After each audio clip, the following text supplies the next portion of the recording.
Hello, and welcome to the Fighting Moose podcast. I'm your host and narrator, Jason Hendrickson. This is a podcast where I retell stories, some fictional and some historical, that can be enjoyed by people of all ages. Today, we take to the high seas with a story about Blackbeard titled The Life, Atrocities, and Bloody Death of Blackbeard from the book The Pirate's Own Book, written by Charles Ellms. Now, in no way, shape, or form is this a Christmas story, but last night, as I was putting John to bed, he asked, "Can you do a pirate story?"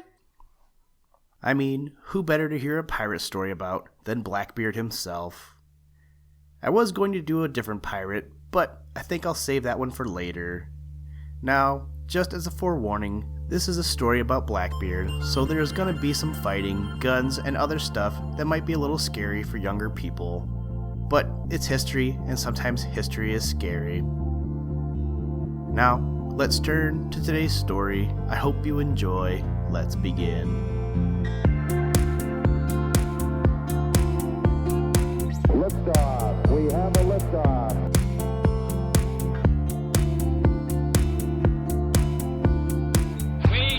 To go to the moon in this decade and do the other things, not because they are easy, but because they are hard.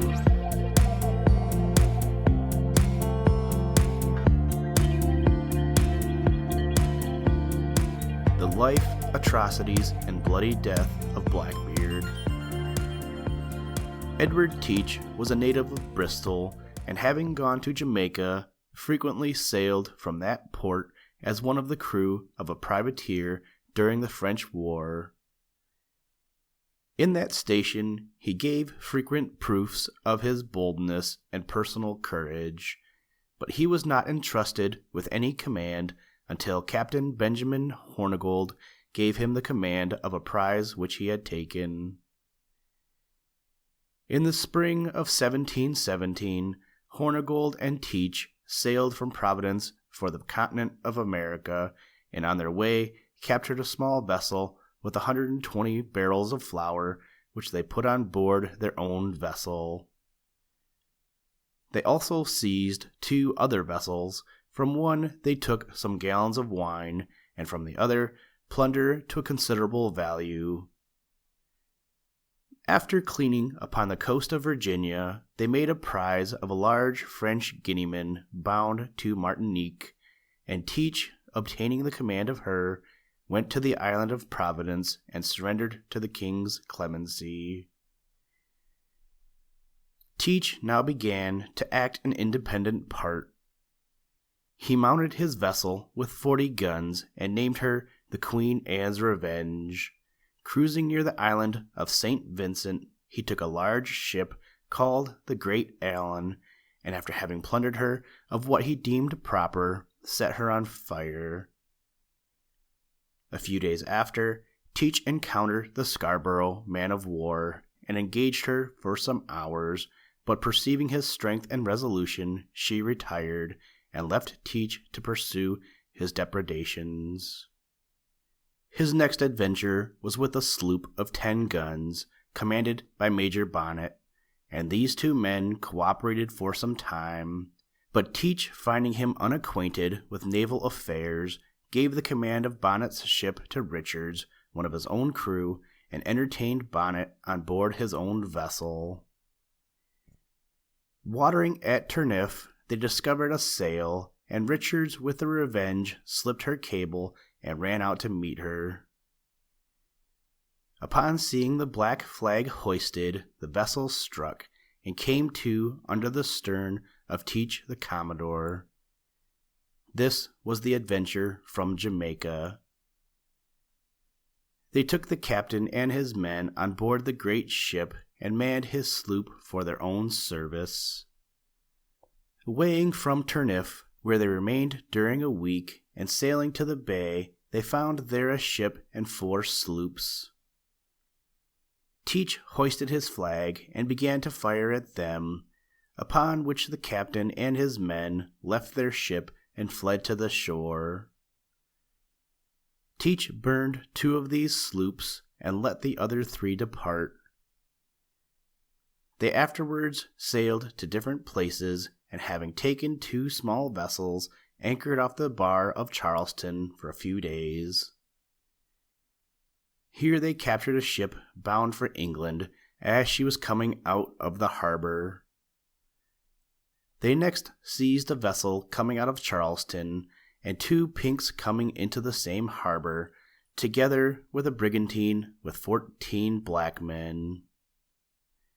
The audacity of these transactions, performed in sight of the town, struck the inhabitants with terror, as they had been lately visited by some other notorious pirates. Meanwhile, there were 8 sail in the harbor, none of which durst set to sea for fear of falling into the hands of Teach.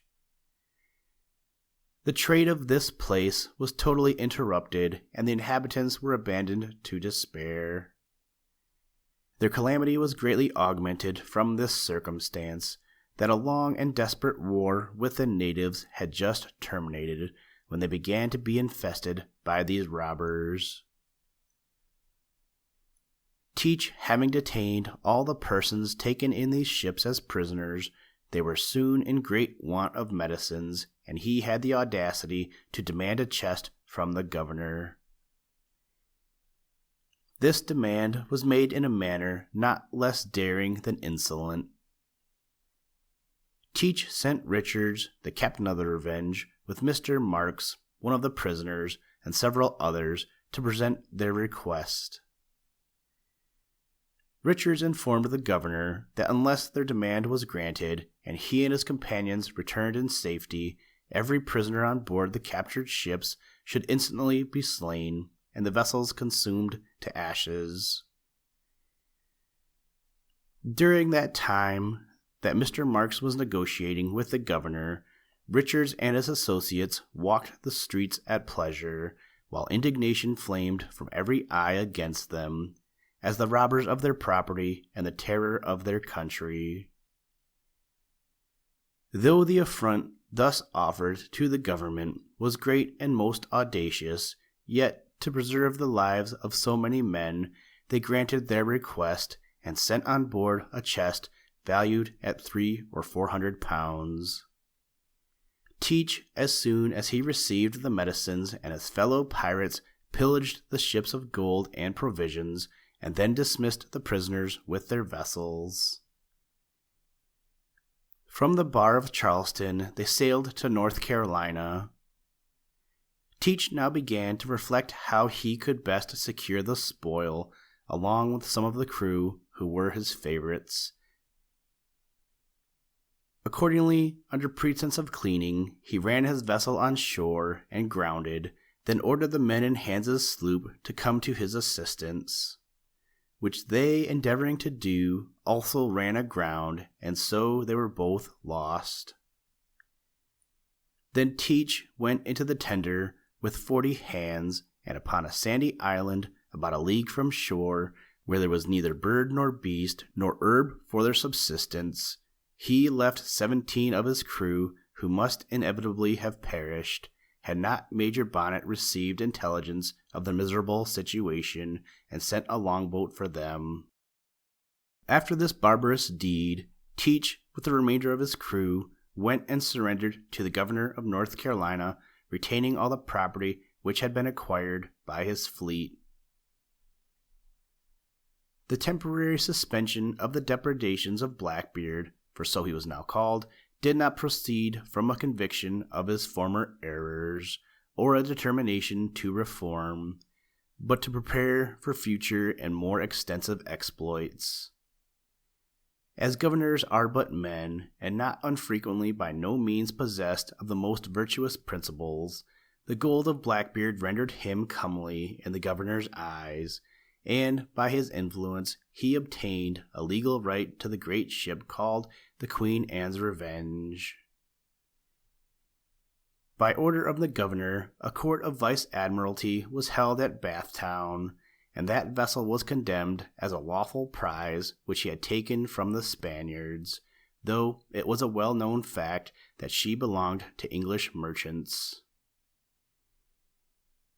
Before he entered upon his new adventures, he married a young woman of about 16 years of age, the governor himself attending the ceremony. It was reported that this was only his 14th wife, about 12 of whom were yet alive, and though this woman was young and amiable, he behaved towards her in a manner so brutal that it was shocking to all decency and propriety, even among his abandoned crew of pirates. In his first voyage, Blackbeard directed his course to the Bermudas, and meeting with 2 or 3 English vessels, emptied them of their stores and other necessaries, and allowed them to proceed. He also met with 2 French vessels bound for Martinique, the one light and the other laden with sugar and cocoa. He put the men on board the latter into the former, and allowed her to depart. He brought the freighted vessel into North Carolina, where the governor and Blackbeard shared the prizes. Nor did their audacity and villainy stop here. Teach and some of his abandoned crew waited upon his excellency, and swore that they had seized the French ship at sea without a soul on board. Therefore a court was called, and she was condemned. The honorable governor received 60 hogsheads of sugar for his share, his secretary 20, and the pirates the remainder. But as guilt always inspires suspicion, Teach was afraid that someone might arrive in the harbor who might detect the roguery.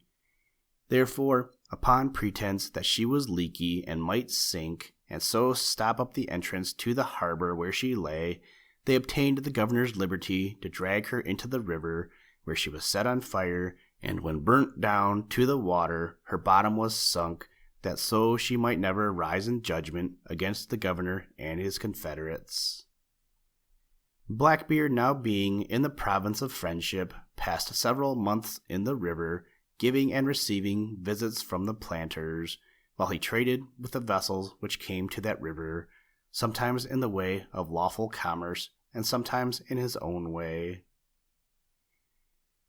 When he chose to appear the honest man, he made his purchases on equal barter, but when this did not suit his necessities or his humor, he would rob at pleasure, and leave them to seek their redress from the governor, and the better to cover his intrigues with his excellency, he would sometimes outbrave him to his face, and administer to him a share of that contempt and insolence which he so liberally bestowed upon the rest of the inhabitants of the province.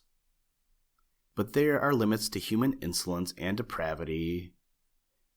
The captains of the vessels who frequented that river, and had been so often harassed and plundered by Blackbeard, secretly consulted with some of the planters what measures to pursue in order to banish such an infamous miscreant from their coasts, and to bring him to deserved punishment. Convinced from long experience that the governor himself, to whom it belonged, would give no redress, they represented the matter to the governor of Virginia, and entreated that an armed force might be sent from the men of war lying there, either to take or destroy those pirates who infested their coast. Upon this representation, the governor of Virginia consulted with the captains of the 2 men of war as to the best measures to be adopted. It was resolved that the governor should hire 2 small vessels which could pursue Blackbeard into all his inlets and creeks, that they should be manned from the man of war, and the command given to Lieutenant Maynard, an experienced and resolute officer. When all was ready for his departure, the governor called an assembly, in which it was resolved to issue a proclamation offering a great reward to any who, within a year, should take or destroy any pirate.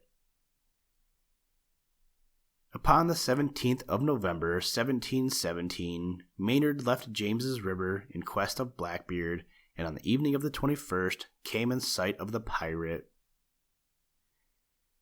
This expedition was fitted out with all possible expedition and secrecy, no boat being permitted to pass that might convey any intelligence, while care was taken to discover where the pirates were lurking.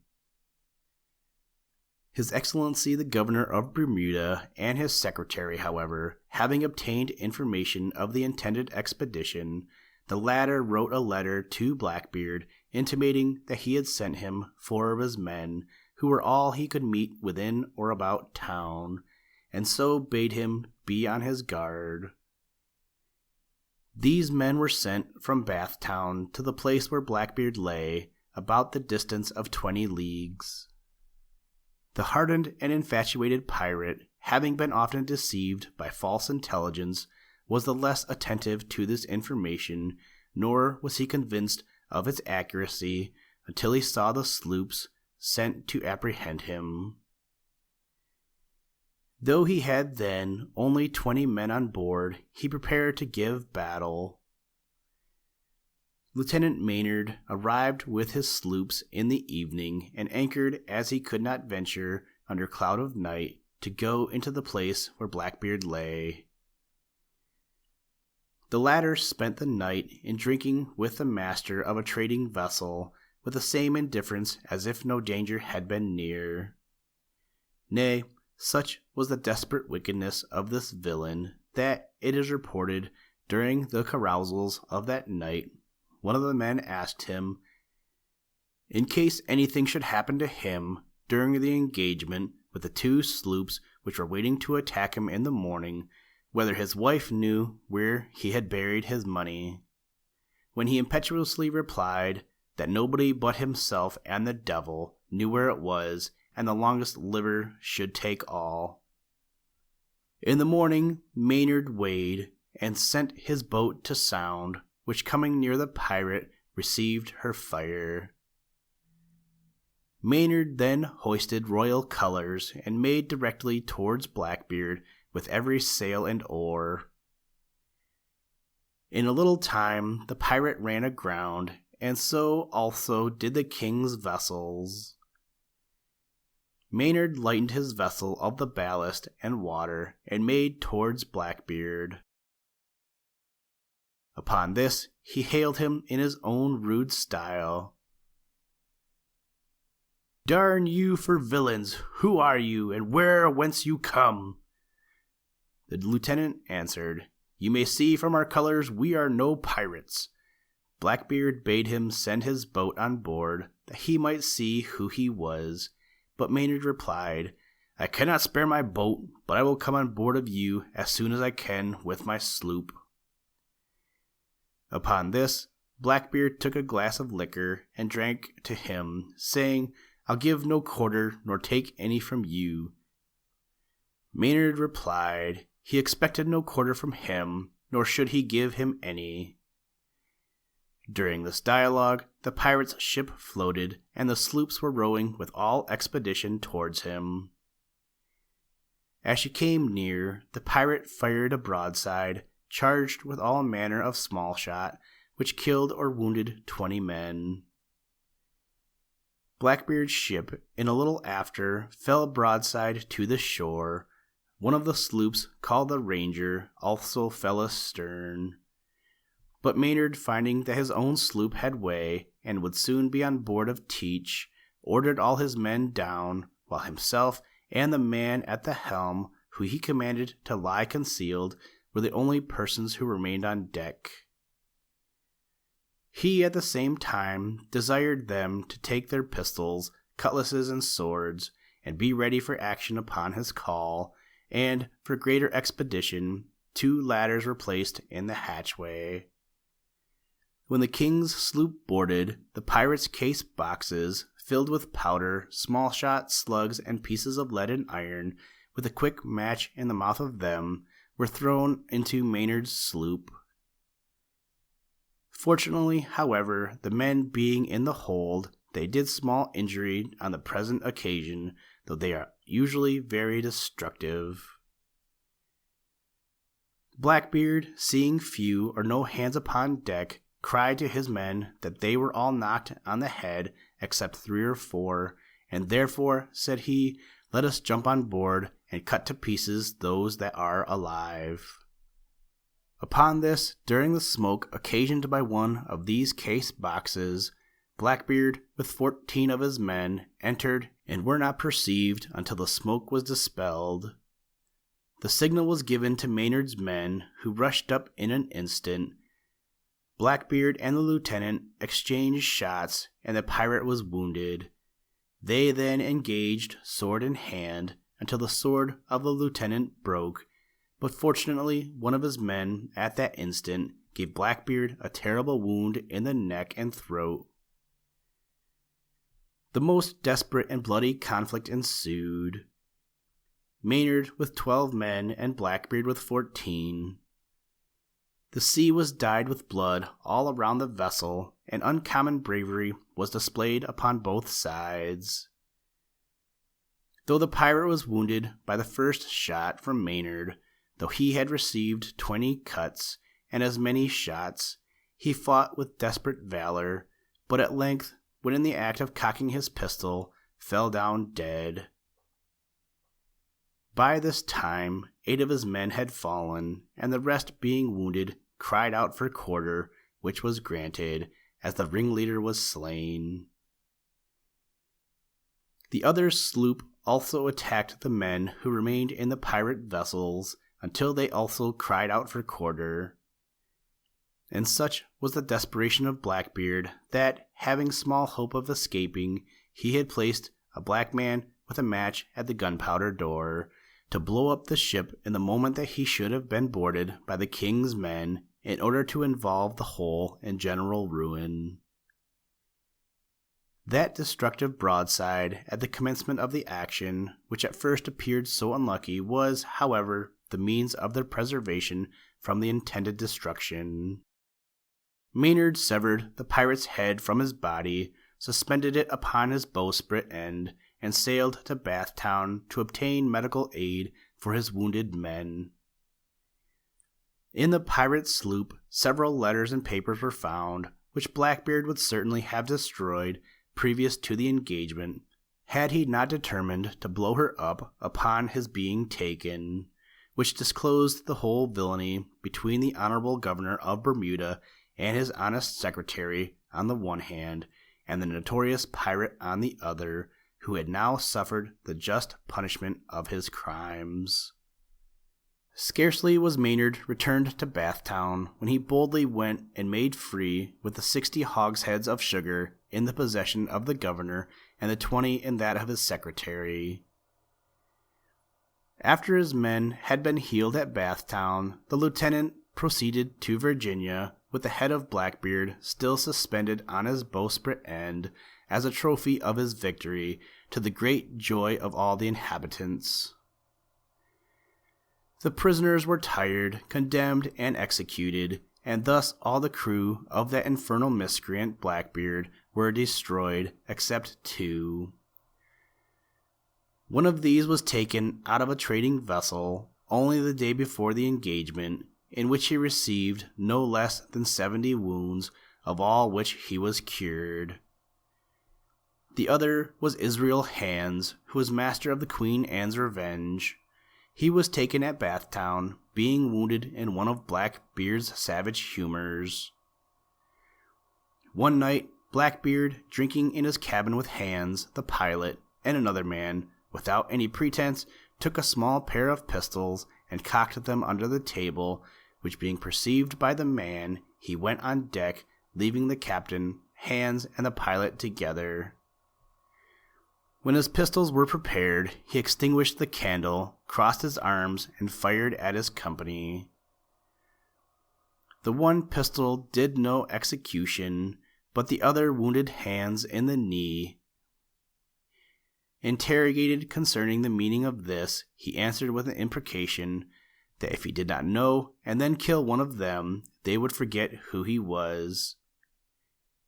Hands was eventually tried and condemned, but as he was about to be executed, a vessel arrived with a proclamation prolonging the time of His Majesty's pardon, which Hands pleading, he was saved from a violent and shameful death. In the Commonwealth of Pirates, he who goes the greatest length of wickedness is looked upon with a kind of envy amongst them, as a person of a most extraordinary gallantry. He is therefore entitled to be distinguished by some post, and if such a one has but courage, he must certainly be a great man. The hero of whom we are writing was thoroughly accomplished in this way, and some of his frolics of wickedness were as extravagant as if he aimed at making his men believe he was a devil incarnate.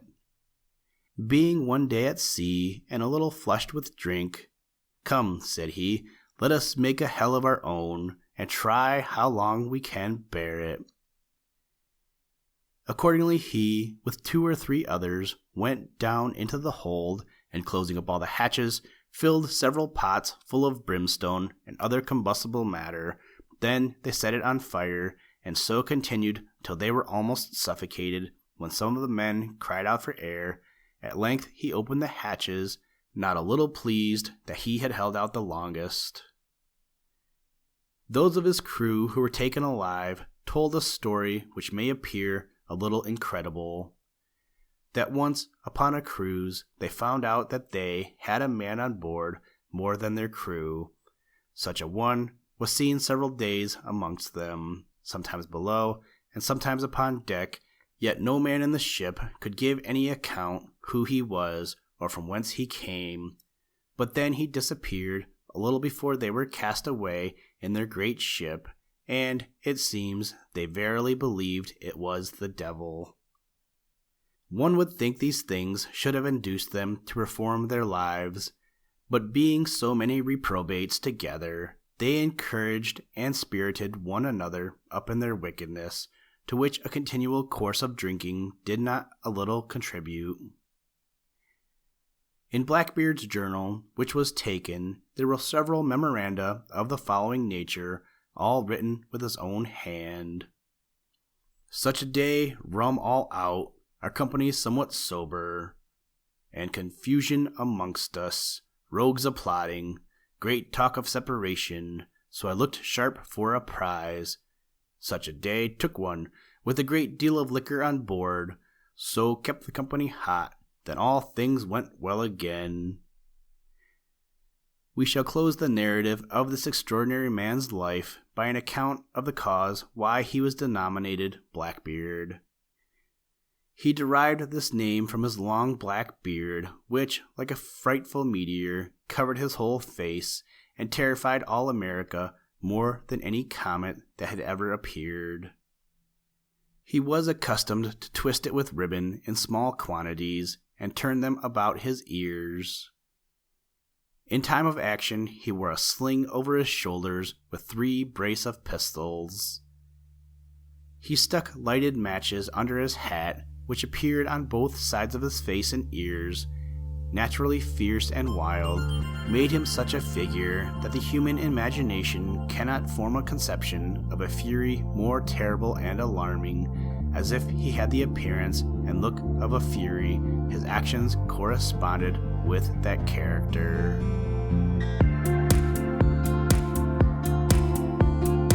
Houston, Tranquility Base here. The Eagle has landed. That's one small step for man,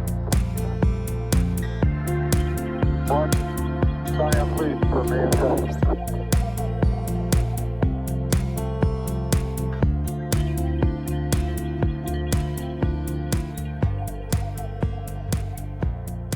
Thank you for listening to this episode of the Fighting Moose podcast. Please join us next time as we read another exciting story. Today's music was provided by the artist Analog by Nature, and the audio clips were provided from NASA. For more information to download and or listen to audio or materials from all our recordings, or to contact us, please visit www.thefightingmoose.com, or you can follow the links in the show notes. If you enjoy the podcast, please leave us a review wherever you get your podcast or on iTunes, and tell a friend. Thank you for your patronage, and as always, try and do a random act of kindness every day. Mission complete, Houston. After serving the world for over 30 years, the space shuttle turned its place in history and has come to a final stop.